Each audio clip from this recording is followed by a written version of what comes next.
You know, we just had a Super Bowl here about, when was the Super Bowl? January 20th or 30th or something? What? Been about 3 months, wasn't it? You know, how do you think them fellas got to the Super Bowl? Hard work. Do you think any of them went to bed the night before the Super Bowl and woke up the next morning and was surprised that they was in the Super Bowl? I mean, they played hard all season long. I mean, blood, sweat, tears, all season long. And they got themselves there. Listen, I can tell you that they was excited to be in the Super Bowl, but they were not surprised to be in the Super Bowl. No, they had worked to get there. I mean, I don't think none of them woke up that morning in the hotel room and went, "Oh my God, look, we're in the Super Bowl. How did we get here? How did that happen?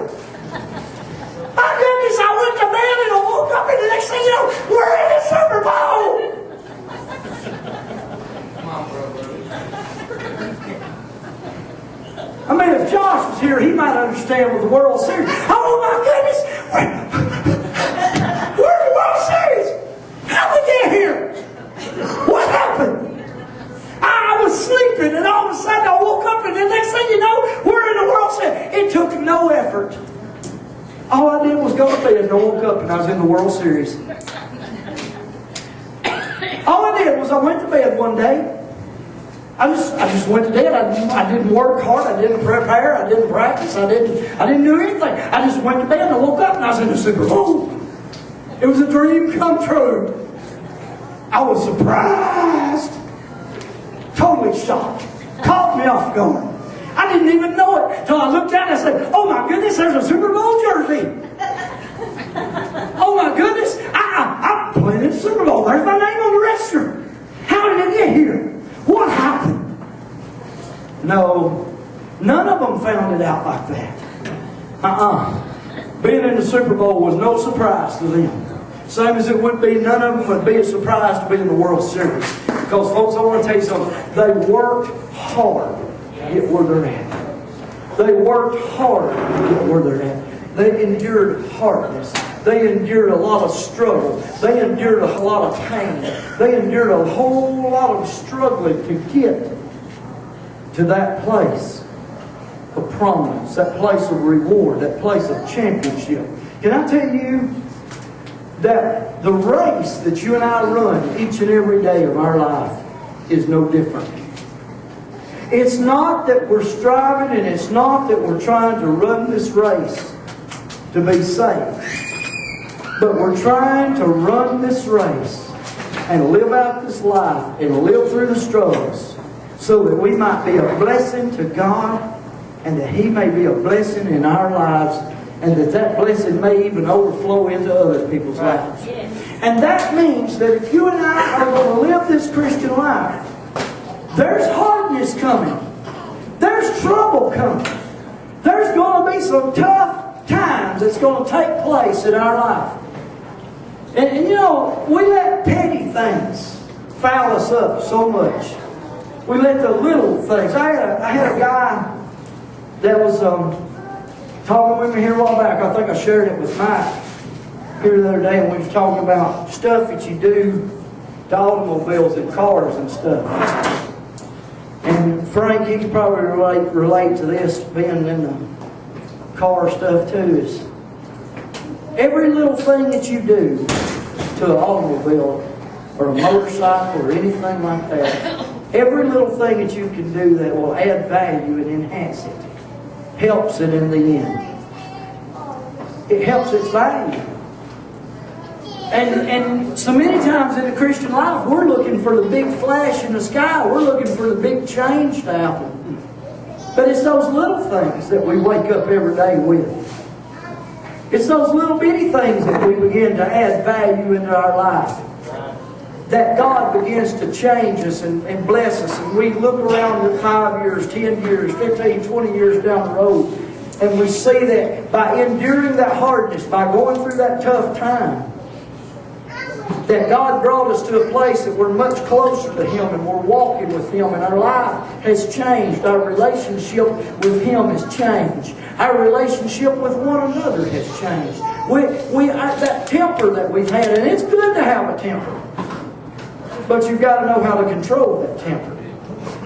The Bible says, be angry and sin not. In other words, it's good to have a flair for righteous anger once in a while, but it does not pay to be sinful with it. It does not pay to let your anger get the best of you. I can be angry for the right reason and not sin.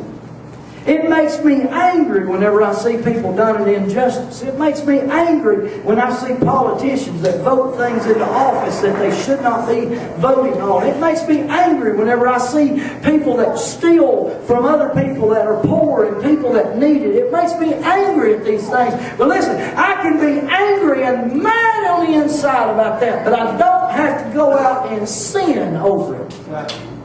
I can be angry for the right kind of reasons as I let God begin to grow me. Listen, if you plant good seeds in your life, then good things will come up eventually. But if you plant bad seeds, eventually bad things are going to come up. We was talking about this today. Medina that runs the chamber here, she was over here with me this evening, me and Katie, for a little while. She made mention about her husband. Her husband he done what I've done for years. Is he dipped from the time he was a kid, just like I did. And she said that we were talking about food, or someone's at home making a meatloaf, and she said, well, just put the Tabasco and all in it. And said, well, you know Daddy ain't gonna like it because he can't eat that hot stuff. It burns his lip up. Well, you know what? Medina told me, she said, my husband has dipped stuff so much all his life that he has literally eaten the inside of his lip up, and he can't stand anything that is salty or hot or anything like that. He can't put it in his mouth. It's not that he don't like it. It's just that he can't take it. Listen, that old boy, just like I did, and I hadn't dipped in 20 years. But I ruined my teeth. My teeth, matter of fact, I went to the dentist one time, and the first thing they asked me was, did you ever do any meth? And I said, meth of what? I didn't even know what meth was. I didn't. I said, well, what are you talking about? They said, did you ever do any drugs? I said, aspirin, BC, and the goodies once in a while. I said, no, I've never even had a joint in my lips. Said, well, your teeth look like it. I said, well, let me tell you about the drug I didn't do. I said, from the time I was a little kid up till I was 29 years old, I said, I dipped like a can of Copenhagen a day. I went around with a can of it in my mouth all the time. And I said, and it started hurting my teeth. It started going and loosening my teeth and my gums. It started rotting in my teeth. And I said, the problem with my teeth is the tobacco that I used to use growing up. Listen, I planted a bunch of bad seeds in my life. You can smoke. And you can suck down your cigarettes. And I'm not picking on nobody.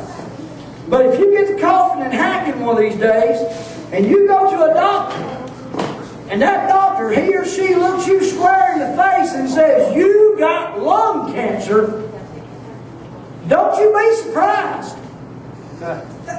Don't look shocked about it. Because I'm going to tell you, you planted some seeds in your life, and now they've come to harvest. Now they've come to fruition. It's the same way. How many of y'all know smart people that got burned out on drugs and now they're just dumb acting? Oh, in this section over here. We're good on this one. I guess I just got to come over here and sit down with you. Most all my friends that I grew up with are dead. I got to thinking about that today. I was standing behind the bar, and my mama told me one day, she said, you know it don't pay off to be your friend too much. That's bad when your mama says that. I said, what are you talking about? She said, Bruce, all them ones you ran with as a kid are all dead. Except Andy, he's still living. He had sense enough to get out of all that mess.